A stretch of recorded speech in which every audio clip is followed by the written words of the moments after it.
Welcome to The Pit Sports Talk. I'm your host, Damien Dennis. You're listening to The Pit on 88.3 WXOU, Auburn Hills, Michigan. It is Friday, October 28, 2011, just about 5 p.m. So today on the show, we are going to talk about the latest news out of Tulsa, Oklahoma. Oral Roberts is out of the summit. And we are also going to recap my amazing 3-0 record with my Spartans winning over the once unbeaten Wisconsin Badgers. I'm so happy. But before we begin the show, I would like to dedicate this week's edition of The Pit to Jenna, Rachel, and Shannon, who were involved in a hit-and-run accident earlier this week. Jenna and Rachel sadly passed away, and Shannon was hospitalized. If you haven't done it already, please take a moment of silence for these three young women when you get a chance. It's such a tragic story. But anyway, we go back to sports, and we have some big news out of Tulsa this week. Oh, it's going to be fun. Well, today on the show, we have Topher Nowak back in the studio with us. Mm-hmm. And I guess, first of all, before we can even start on the news out of Tulsa, this is a pre-recorded show. Because, as I said last week on the show, I will be in Boston. Nobody could fill my time slot for me. So, me and Topher decided to get together, come into the studio, record the show. Hopefully there's no big stories that break between now and, well, now for me and now for you. Let's so, hope not. Topher, how are you? I'm doing great. How are you, Damien? I'm doing fantastic. Oh, so great. Anyway. You've heard the news, right? About Oral Roberts. Yeah, that's shocking. It's shocking. Oh, yeah. It's shocking. It's fun. It's dirty. I don't know how it's dirty, but I love it. Anyway. So, on Tuesday, at about 3:30 p.m. our time, Oral Roberts University held a press conference with the commissioner of the Southland Conference, which is the conference they're moving to. It deals primarily in Arkansas, Texas, and Louisiana. So it's a very regional conference for Oklahoma. You know, for Oral Roberts being in the state of Oklahoma, that's where they do all their recruiting and everything. So it's actually a really smart move. And it's just a shocking thing, though. I mean, there's been speculation about it all summer, and it has finally happened. And did you get to watch the press conference, Topher? Actually, I didn't. I was at work. Oh, well, you missed something. To be honest, the press conference was not that great. You could hardly hear anybody. The audio was so bad. But when Southland Commissioner got on stage, you could hear him. He had one of those loud, booming voices. And that's always good. But, you know, it's a really good thing for Oral Roberts. But it has some very big impacts in, let's say, here at Oakland. Now, what are your thoughts on this? Before we even get into all the nitty-gritty stuff, what are your thoughts on this, Topher, just in general? I'm shocked that there's this move because Oral Roberts and OU are the two powerhouses of the summit. And now you're moving to the Southland Conference. And now I can understand why. Yeah. I can see that it's easier to travel, recruiting would be better, but now you're leaving a league where it's either Oral Roberts or OU in the NCAA. Unless we get a random upset this year, which, I don't see it happening. But it's still shocking. No, it is. It's very shocking. Anyway, so what this comes down to is they want to be more regional. Because if you think about it, ORU has to travel, for, let's say, an OU-ORU basketball game, it's at Oakland, here in Rochester, they have to, they have to travel, 1,000 miles, and that is just, it's just a really, bogus travel expense for them, you know? And, Think about it, though. I can't imagine what kind of bus trip that would be. A very boring one. I've driven from Tulsa to Detroit. I was actually when Oral Roberts and Oakland played for that for the tournament last year, and I was driving through Tulsa the day that Oakland beat them, like the day after. So I stopped on their campus wearing my Oakland Golden Grizzly shirt, and I just smiled. It was fun. It was a good time. See, but that's what I'm going to miss about this. You know, this is why it's so shocking to me, is because this takes away such a great rivalry between these two schools. And it is just a really powerful, like, I don't even know how to say it right. It's just it's kind of like Michigan State and Michigan, or Ohio State, Michigan for Oakland. Yeah, it is. That's to us at Oakland and ORU and the rest of the Summit. That is our big rivalry, and it's just one of those things where you realize that it's for the better, but it's going to hurt the people in the Summit League at first anyway. This is going to be fun to see how this plays out. Now, Tulsa is in Oklahoma, so for Oral Roberts, what they do, most of their recruiting comes out of Oklahoma, Texas, Louisiana, Arkansas, Nebraska, all that area around Oklahoma. And it's really a good idea for them to move to the Southland Conference because it gives them more exposure in their own area, in their own region. True. That's a really good thing, though. It's like if you're moving away, it hurts because now it's like you don't have to travel all the way up here to do it. But it hurts because you don't get this huge rivalry game, which probably brings out the most, most rivalry. Income, most revenue, most fan support. Yeah. People coming from far away to see it. It's just... you're going to have to get used to it. Now, Oral Roberts isn't actually going to be officially part of the Southland Conference until July 1st, 2012. True. So, at least it won't happen in the middle of a season, which I don't think it ever does. But it won't happen in the middle of any sports season. And it'll be a smooth transition for Oral Roberts. I'm really interested to see what happens when next fall comes for sports, for Oakland sports. Now, as of this moment, I have no word from anyone on OU's, staff, OU athletic staff. I have no idea what any of them think about this. But I've been talking to people like Matt Pocket, Brian Everson, Topher, people with the Oakland Post, Kevin Romanchik, just everybody about what's been going on. Because I've been following this for almost a month now. I think it was my first episode of The Pit, back at the beginning of October, when I was in the studio for the Corner Pocket. And this news broke. Pocket broke it. He didn't cover it. He just said, and it looks like Oral Roberts might be leaving the Summit. Got this link up. He mentioned it. And as soon as he mentioned it, though, this was about 20 minutes before I went on air for my first show, I looked it up, got as much information as I could, ran with the idea, and I've been following it ever since.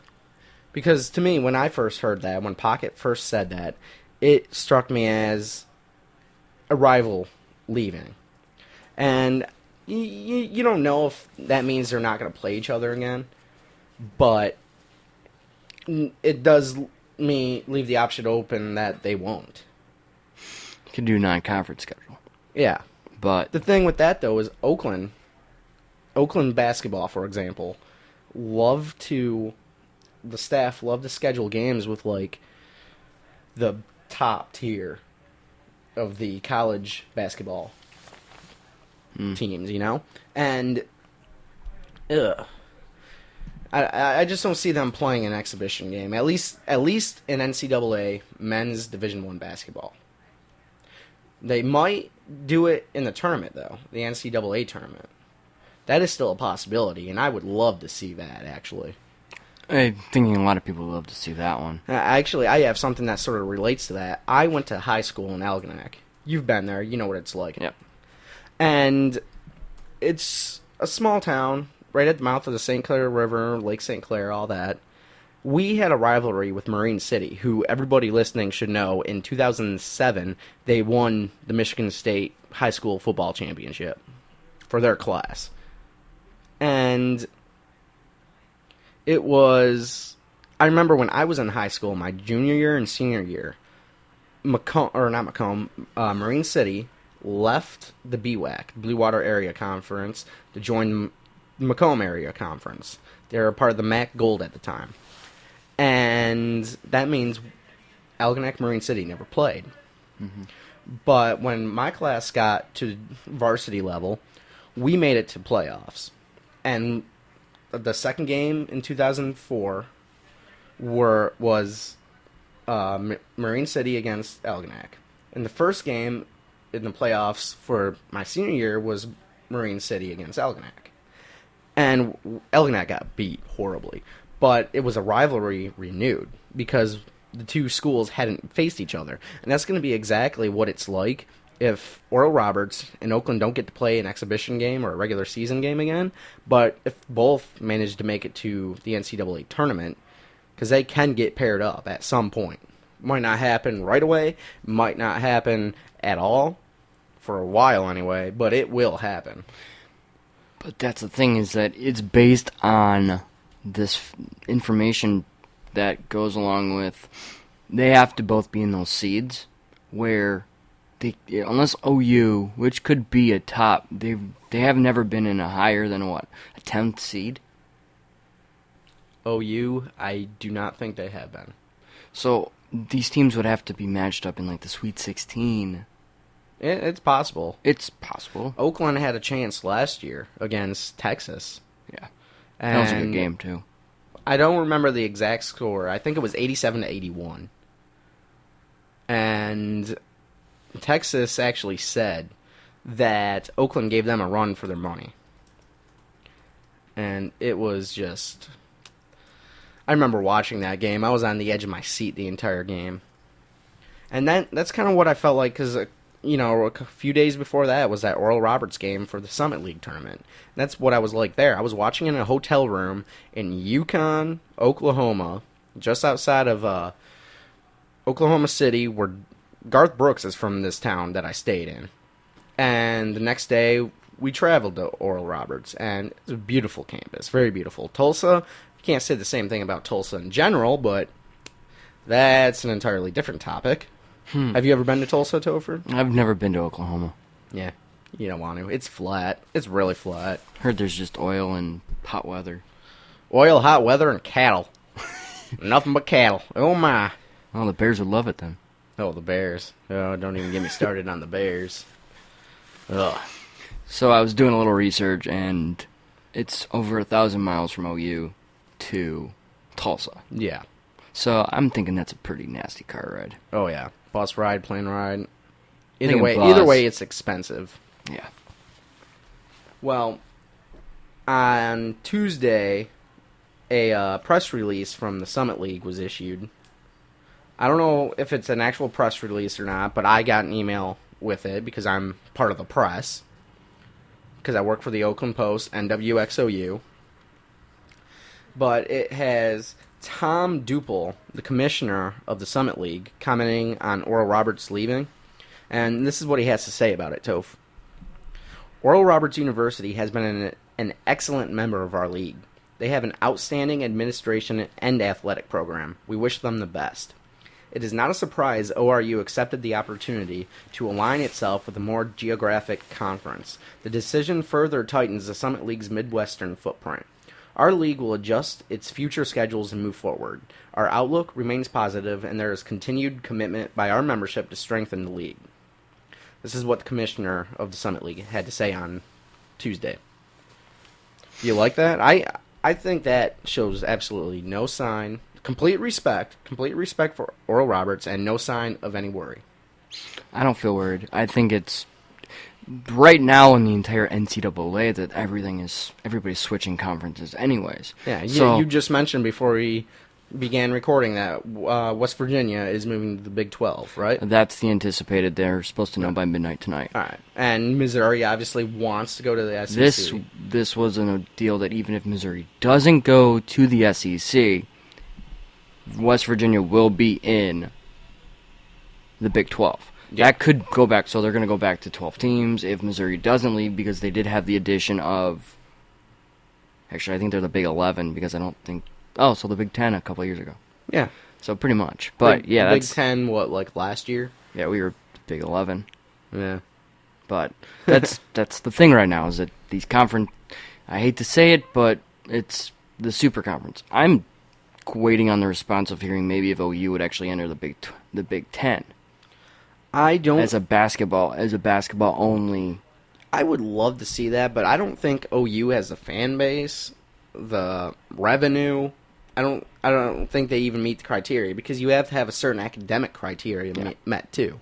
So it's also population on campus. Yeah, there's a whole bunch of yeah. But right now, it would be nice. Oh, it would be lovely. But what I'm thinking is that you have to get your fans out to prove that. Get your fans out to prove that, everybody supports the team, because that's what the NCAA wants to see. They want to see this image of there's a fan base. There are people here. They want money. That's what they want. Yeah, everybody wants money. I want money. Where's my $20? All right, keep going now. But that's what I'm saying, is that these super conferences are going to start coming up, and the only way Oakland's going to be able to survive is by making it to a super conference. I don't know if the NCAA is going to get their wish of. I think it's going to go to 98 teams, and even worse, maybe 120 before the end of the big dance even happens. Yeah. But that's beside the point right now. Right now, you have to look at what Oakland has. Right now, Oakland just lost their biggest rival. Exactly. That somebody who garnished them when they played a lot of national attention, which actually doesn't matter if you think about it, because like I said last week and the week before, ESPN is going to be on campus November 28th for the game against Tennessee. So we're already getting national attention and recognition. Even like I was talking about Texas from last year, they recognize how powerful Oakland basketball is, because they had a hard time, 87-81, and Oakland last year was the second highest scoring team in the nation. They had like 87. They were open around 101. Yeah. That's the good thing. But the problem is that you need to play somebody like Oral Roberts, like Tennessee, like MSU. These teams that where you're like they have prestige recognition, a powerhouse. Just the name. If OU played Michigan, you'd probably have Chrysler Arena filled to capacity. Yeah, because it's Michigan. It's Michigan. Ann Arbor's an hour away from here. Yeah. So if we wanted to, if they were playing right now, we could finish this radio broadcast, get in our cars, drive down there, be there in an hour, watch some basketball, cheer on whichever team you want. Probably you. I know you're not necessarily an Oakland guy, but you would cheer on Michigan. I'd be cheering for Oakland. Yeah. Actually, I'd be cheering for both. There would not be a loser to me in that game. I would prefer Oakland because this is the school I attend. This is going to be this is giving me my future, this school. So, I'd be cheering on Oakland. But your heart would be cheering on Michigan. Yeah, we can go with that. And I guess Dr. David Chicoine, South Dakota State University president, he's also the chair of the Summit League's President's Council, that is. And the President's Council anticipated, and this is what he said, by the way. I almost forgot to quote it. The President's Council anticipated this possibility after the WAC recruited and added 3 Southland universities. The Summit League's Standing Membership Committee, under the leadership of IUPUI Chancellor Charles Bance, and Summit Plan Committee, under the leadership of Oakland University's President Gary Russi, began their work this past summer to chart the league's future during these somewhat uncertain but exciting times in conference alignments. The Summit League is committed to supporting our member universities and assuring a premier experience for all student athletes. How do you feel about that? That was in that press release that I was sent Tuesday as well. It's the right idea. I think charting your future is good. I think that, like I've said before, I think OU needs to focus right now on maybe going into another conference. Yeah. Just because they need to play somebody who's worth playing. And creating a new rivalry where it's not just we get to play these out-of-conference games and they're our only real competition, and then we play Dayton and can't seem and whip and beat them by 40. You don't want that. I don't think the fans want to go to a game to watch that. No, they don't. I kind of like what he's saying here, because what it says kind of gives me hope for Oakland, actually. You mentioned something about hope, like, you know, the idea, possibility of Oakland going to the Big Ten. What I get from Dr. Chacoin's, like, his statement here, it says, the President's Council anticipated this possibility after the WAC recruited and added 3 Southland universities. The WAC is a bigger conference. Well, if you look at what the WAC is, they have Gonzaga, they have a lot of big schools out there. Exactly. And this is my point, though, exactly what you just said. They added 3 Southland universities. That means with Oral Roberts going there, they could be offered a membership. It won't come anytime soon. It'll be at least 5 years at most, or at the very least, it'll be at least 5 years.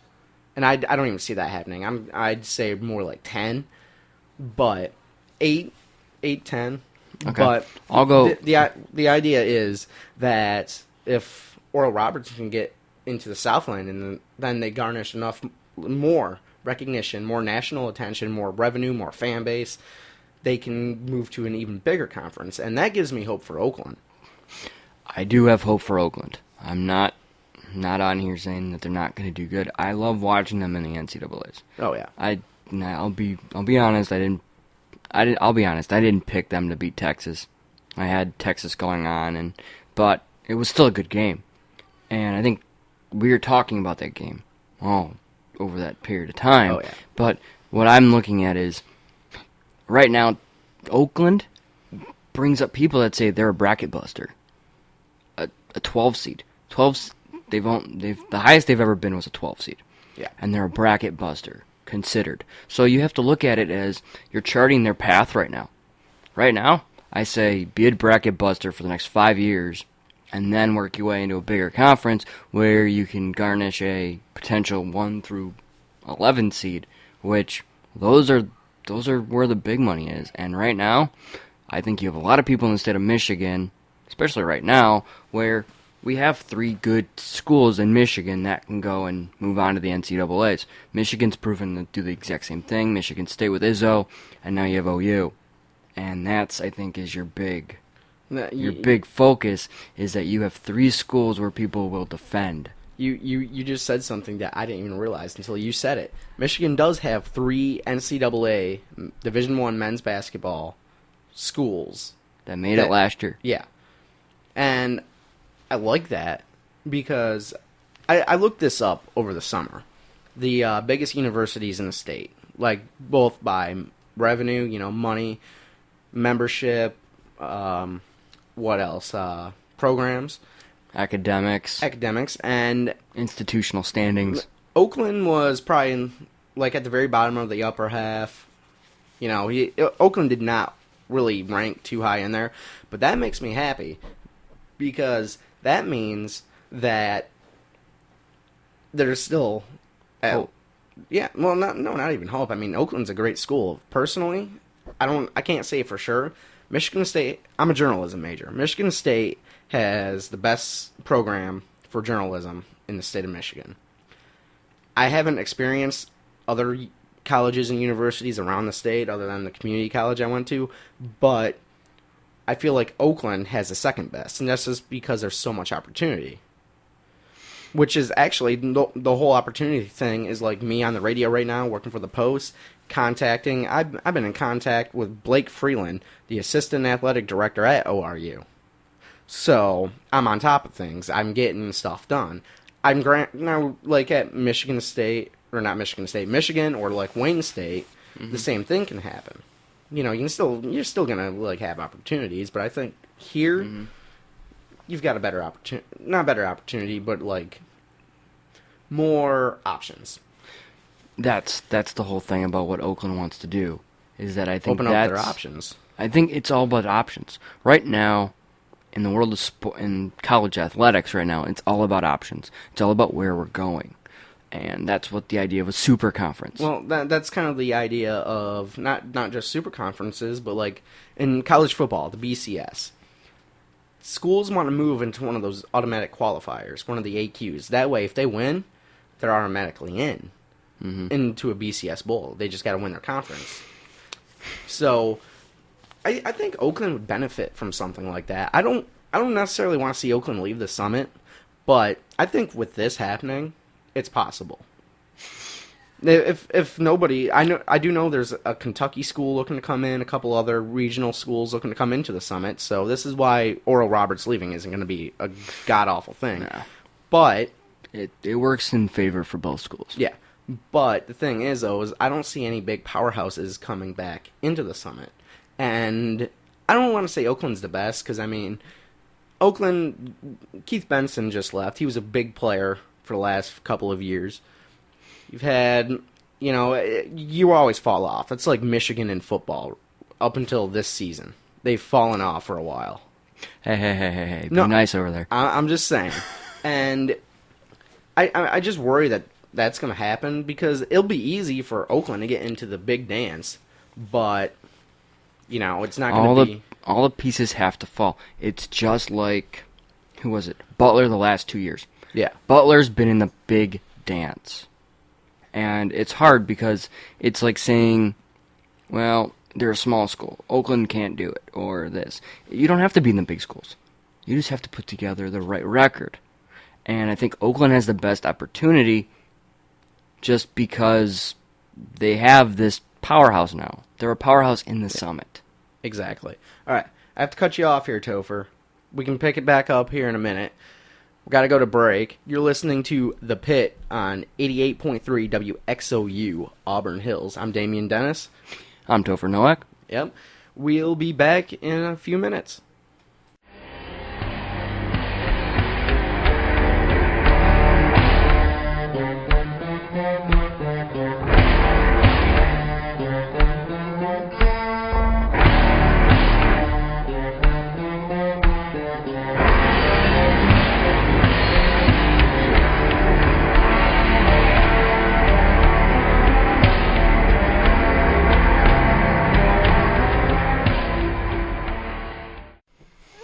Welcome back to The Pit, Sports Talk on 88.3 WXOU, Auburn Hills, Michigan. I'm Damien Dennis here in the studio with Topher Nowak, a Wayne State marketing major.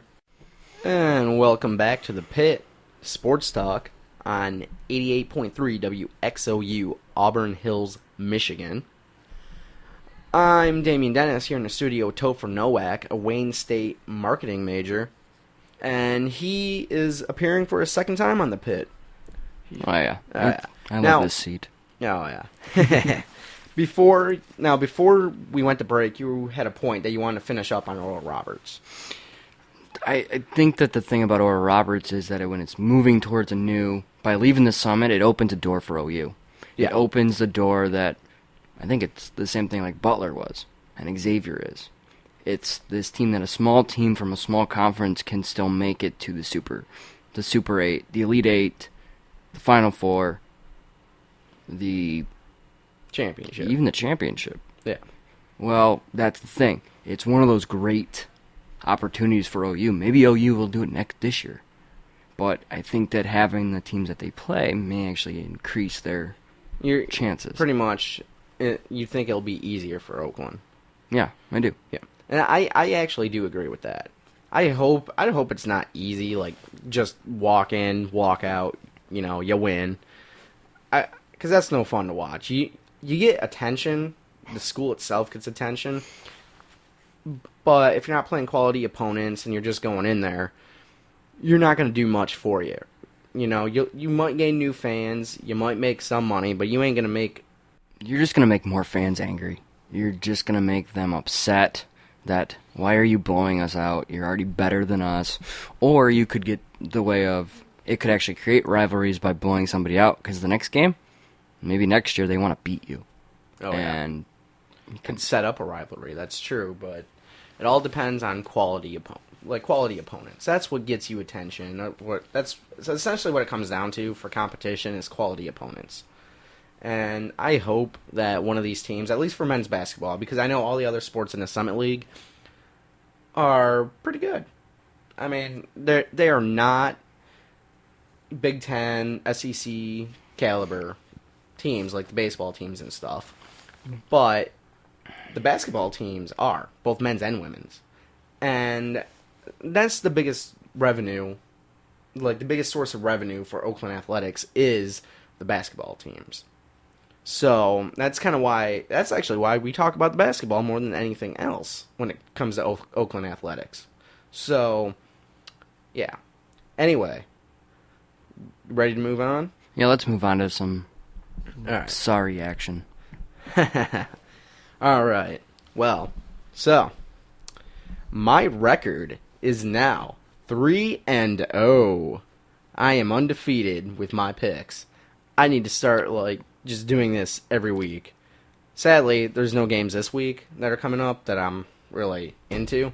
I might be able to pick the World Series winner, but I don't know after, this is going to be really hard to do because, like I said, this show is actually recorded, not live this week. So if I say who I want to win, St. Louis, and they don't win, me saying it now and then having it play later would just make me look like a fool. So, yeah. So I can't do any picks this week.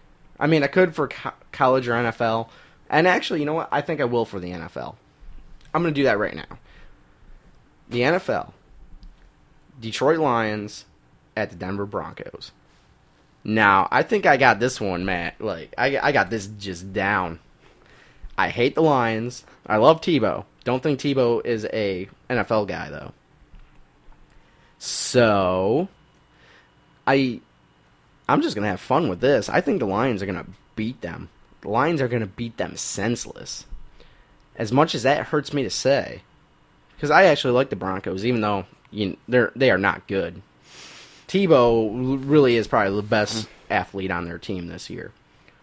But Detroit's going to beat them. I'm going to go on the record. That's my pick this week. That's your pick. Yeah, you can agree with that pick. You don't even have to be a Lions fan because I don't know if I can agree with that pick because I got Tebow as my starting quarterback in my fantasy league. Oh, you're one of them. No, the other two aren't exactly doing that great either. Oh no, you're just one of them though. You're a fantasy guy. Did that last year.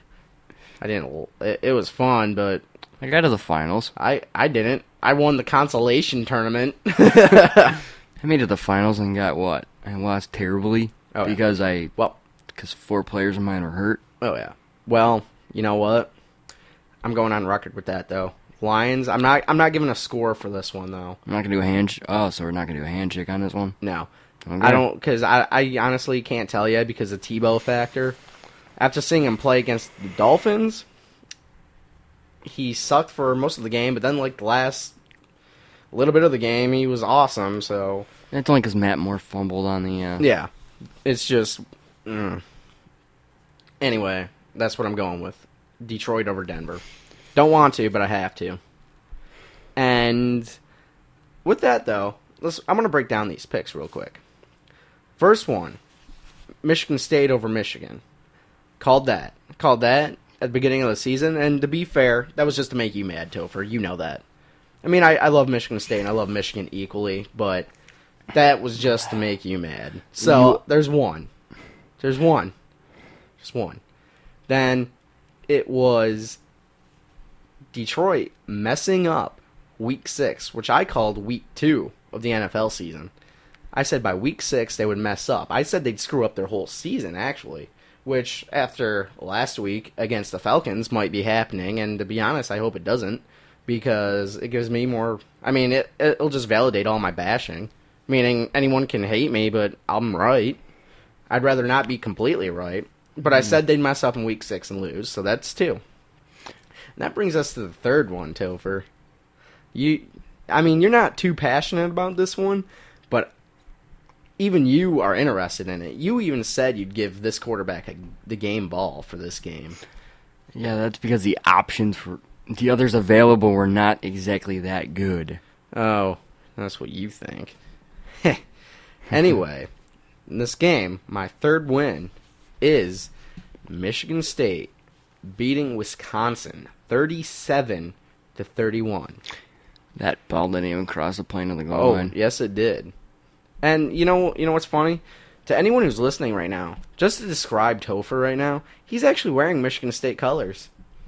White and green, and he actually looks like a football player. I think he's Kirk Cousins in this disguise. Oh my God, can't talk. And you blew my cover. That's what I was going to be for Halloween this year. No, I was going to be a zombie Kirk Cousins and go with no arm though. Oh well. What are you doing for Halloween this year? I don't know. Yeah, we're gonna have to figure something out. We might be hanging around in Rochester. We don't know yet. Oh, like a few nights ago. Anyway, back to this game. So, I was right again. But remember, you were on the show with me last week. Yeah, I was. We both called it actually perfectly. Other than the fact that you lost, so it wasn't perfect for you, I guess, but we both called it perfectly. We said, well, Topher, you tell them what you said. I said the game was going to be less than a touchdown. I said it was going to come down to the fourth quarter, last possession. It was going to be less than a touchdown. I just didn't think that that's how that was going to end. See, and I said technically the same thing. He was going for Wisconsin. I was going for Michigan State. I said it would be decided by no more than a field goal or a touchdown. It would not be any more than that. It would be a close game, which it was. But what's so amazing about this game was how Michigan State won. Their last possession, they didn't do anything at all until that very last play, which actually shouldn't have even worked. That was insane. I was not expecting it. I was expecting overtime. The last 4 seconds of the game, ball is snapped. Cousins drops back. He's looking downfield. He's scrambling around a little bit, trying not to get tackled. Just throws the ball into the end zone. Now, who made that? Who made that catch? That was Nickel. Keith Nickel. Yeah. 44-yard pass from Kirk Cousins. And that was such a good play. I wish I had some audio from that. Because what happened was Cousins Hail Marys the ball, just tosses it into the end zone. It was tipped. It was tipped. It was deflected. It went into... Here's what happened. It came down. A Wisconsin player tipped it. The ball, like they're supposed to. The ball went back, hit a Michigan State player in the chest, and bounced out of the end zone into Nickel's hand. And he barely... And if you look at the instant replay, you can tell he did cross the plane. But it's so hard to tell, and this is why they gave it to him, because you can tell, but it's so close. You can see that he broke the plane, because what happened was he moved into it, but then everyone came at him and pushed him right out. As soon as he crossed that plane, he was right back out. So he did cross it, but he didn't at the same time. It still counted as a touchdown, which it should have, but that pass in general shouldn't have been caught. No, it never should have. No. Kind of reminds me of that Texans-Jaguars game where they're taught to bat the ball down, but you're not expecting somebody else to catch it. Yeah. It was a fantastic play, but it should not have been caught. And we're going to get into some stats with this game, but I have a question for you, Topher. Yes. And actually, before I even ask you that, I just want to let everyone know that what I'm about to ask, I want some feedback. I want to know what you guys think too. So, what I need from you, you don't need to do it right now, but eventually, follow me on Twitter, DJ Dennis OU, or Facebook, and the Pit has a page. It's the Pit Sports Talk on 88.3 WXOU. Like it, follow it, give some feedback, because I want to know what everyone thinks about this question I'm about to ask Topher. Would Michigan State have won against Wisconsin if the game would have went into overtime? I don't think so. Why is that? Because they don't have a ground and pound game. If you look at the stats, Kirk Cousins, they won that game because you were throwing the ball. But when you only have 25 yards to do it, so you have the first two possessions are based on you can kick a field goal, you can just kick an extra point. But after that third one, you have to go for two. I don't think Michigan State could have accomplished going for two as many times. They just don't have a consistent ground game. They do, but it's not ground and pound. Yeah, exactly. Wisconsin has... They have Shepard. I mean, they have Wilson. They have Russell Wilson. They have Monty Ball. They have some movers and shakers and some big guys. That's a running team. Michigan State is now a spread with a little bit of run action with Capers and Bell. I don't think they could have won. But I can agree with that. You know, it was... You know, I'm glad Michigan State won. I'm a fan. Kirk Cousins, I'm not the only one who agrees with this, too. He is an NFL caliber quarterback. He is not going to be the next Tom Brady or Peyton Manning. He's not even going to be an Eli Manning. What he might be, though, is a Kevin Cobb, a Sam Bradford, maybe. Bradford is a good quarterback. It's just he's on a very awful team. He could be another Matt Stafford. Yeah. And I'll agree with you on that. I don't have anything bad to say about Kirk Cousins other than I'm a Michigan fan. You just have problems with the rest of the Michigan State team, which is funny. Because remember, we were talking about how they played dirty in that Michigan game last week. And they did not play dirty in this game. You know what they did this game? No penalties. None. I want to go back. I want to watch that video. I want to see all the plays that they didn't catch. Nah. Well, there's holding on every every dirty, play. I just want to touch on this real quick. We still got to get into the breakdown of this Michigan State game. But do you see that play? I think it was Minnesota and Green Bay. Guy, I forget the two guys. One of them got kicked in the groin. The Vikings down on the ground on his back. Green Bay guy standing in front of him, puts his foot up right into the package. Well, they are called the Packers. So I'm thinking it was. How do you feel about that? Because that was dirty. Or even better, you know, you're talking about dirtiness. What about Ndamukong Suh? What about the Lions? What do you mean? Oh, they play dirty. They play really dirty, and you want to go off. It's aggressive funny. defense. I had a teacher from high school, Brady Palmer. He actually posted on Facebook this week, "Hey, D'Antonio, way to stay classy. You're not gonna suspend your own players because they're playing dirty." But Palmer is a Lions fan, and Ndamukong Suh's telling them to get the cart from Matt Ryan. Jim Schwartz is flipping his lid on Harbaugh, giving him a high five, essentially. Like, you want to talk dirty? Oh, my God. That is dirty. This is why I do not like the Lions. Anyway, that is off point. That is really far off point. Well, not off point for what we're talking about, but from what I want to be talking about, which is Michigan State dominating again. If only they could have done this kind of stuff in that Notre Dame game, though. I think that was the only time I was ever rooting for Notre Dame. All right. Here's some breakdown for you. Some total stats from this game. Michigan State had 18 first downs, Wisconsin 23. Third down efficiency for Wisconsin was 4-9, and fourth down was 0-0. Nothing. For Michigan State, third down efficiency was 8 out of 16, and 1 for 1 on fourth. Total yards for Michigan State was 399, 443 for Wisconsin. Passing, 290 for Michigan State and 223 for Wisconsin. Penalties, Michigan State had none, and Wisconsin had 6 for 40.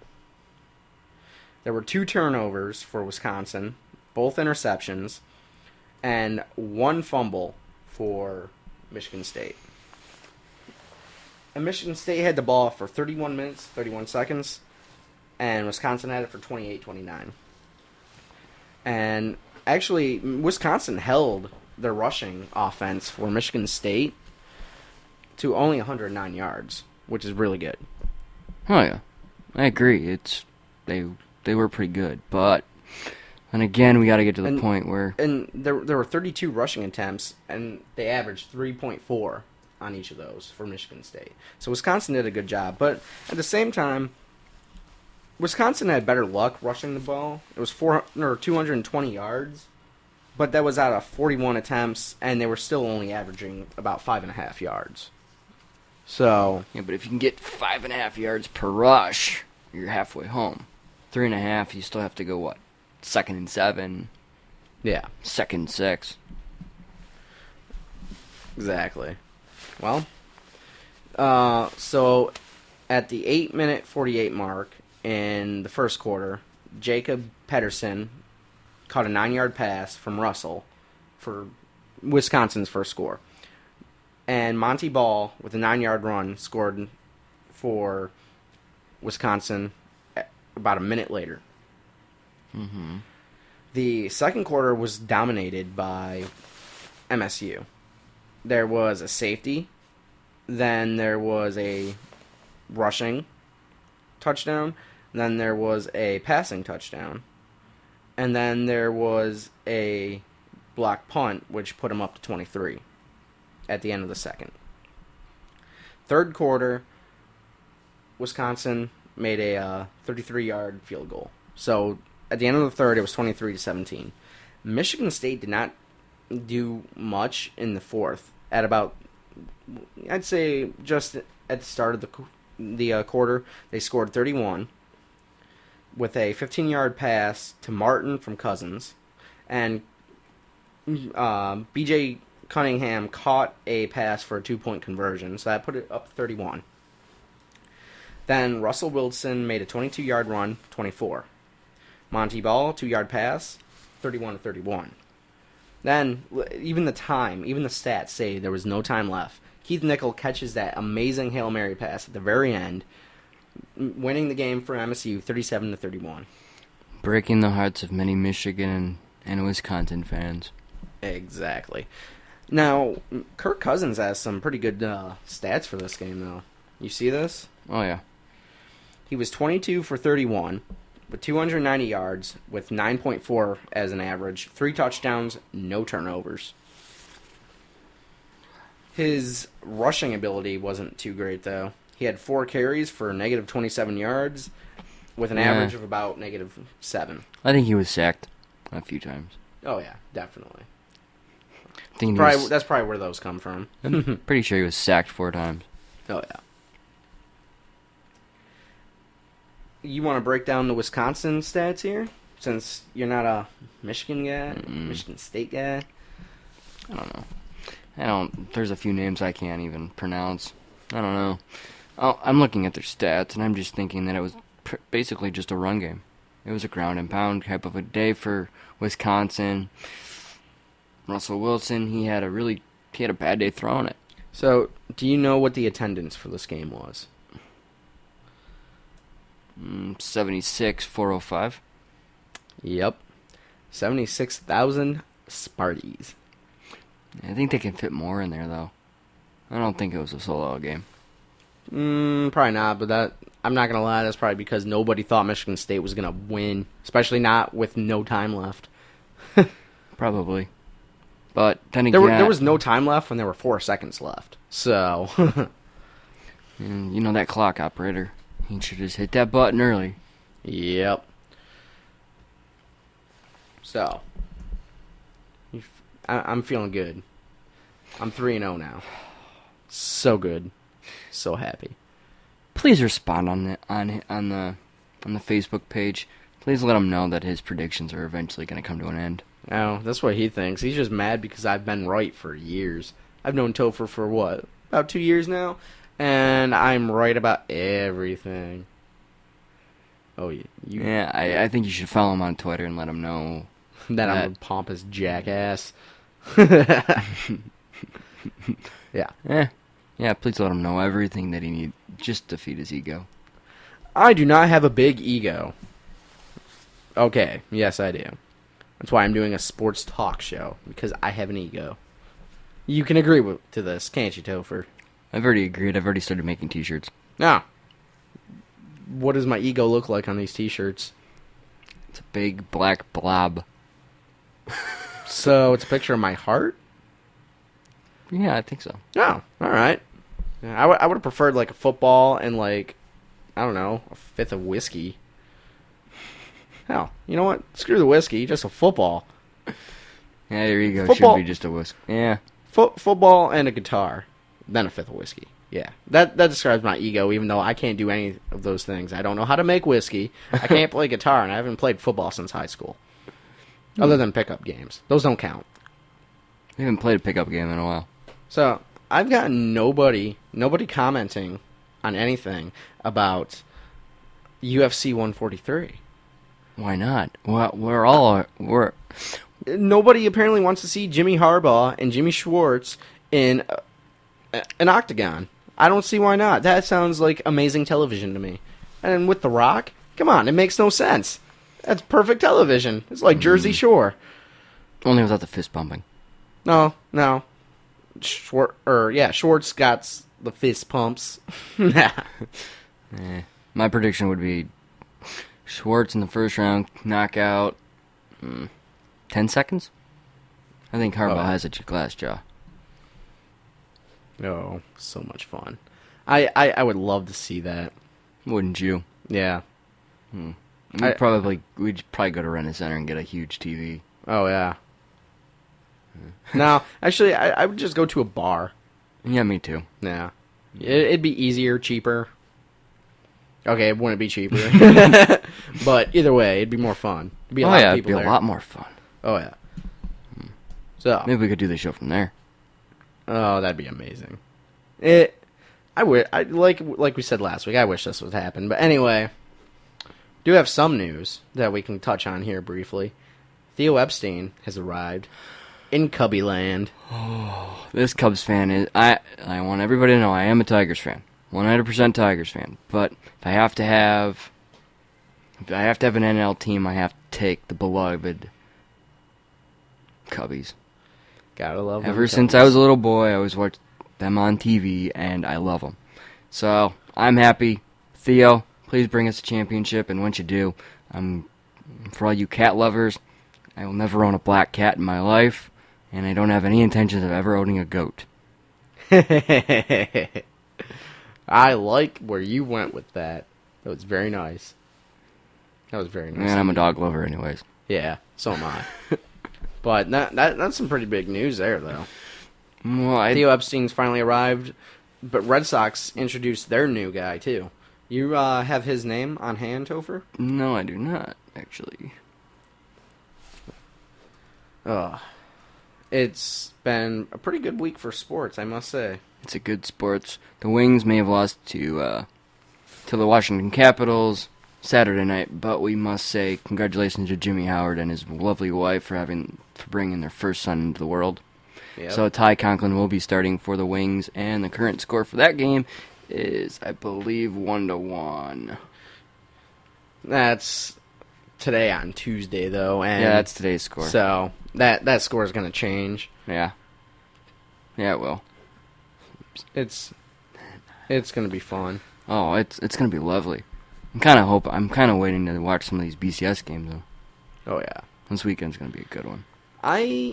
Now, next week, we are going... I don't know if you're going to be here, Topher. I know I am going to be covering, or at least previewing, LSU, Alabama. Why would I not be here? I don't know. You're a busy guy. My show, anyway. I don't expect you here every week. I mean, if you show up, hey, that's cool. If not, I don't need you, so... I only work a few miles away. But that is going to be an epic game, and we are going to preview that next week. I did not want to touch it here today this week because it's too soon. It's too soon. But anyway, got to wrap it up here. So, like I said, follow me on Twitter, DJ Dennis OU. And the OU's capitalized, rest isn't. Or you can just look up Damien Dennis, obviously, but DJ Dennis OU. Then, like the page, The Pit Sports Talk on WXOU 88.3 on Facebook. And it's really simple to find. You just type it into the search bar, you'll find it. I posted the press release from the Summit League on there today. A link to the live video that happened for the press conference. I update it probably every day, every 2 days, and it's just it's a good way to stay involved and get to show your fandom for the show and everything. So, with that being said, though, it is time that we leave. Topher, you got anything you'd like to say to the people? Just come out and make sure you guys find him on Twitter, just to let him know how wrong his predictions are. I've been right 3 times. So, yeah, tell me how wrong my predictions are. Please do. All right. Anyway, for 88.3 WXOU, I'm Damien Dennis with Topher Nowak. Thank you for listening to the Pit Sports Talk. Have a great day.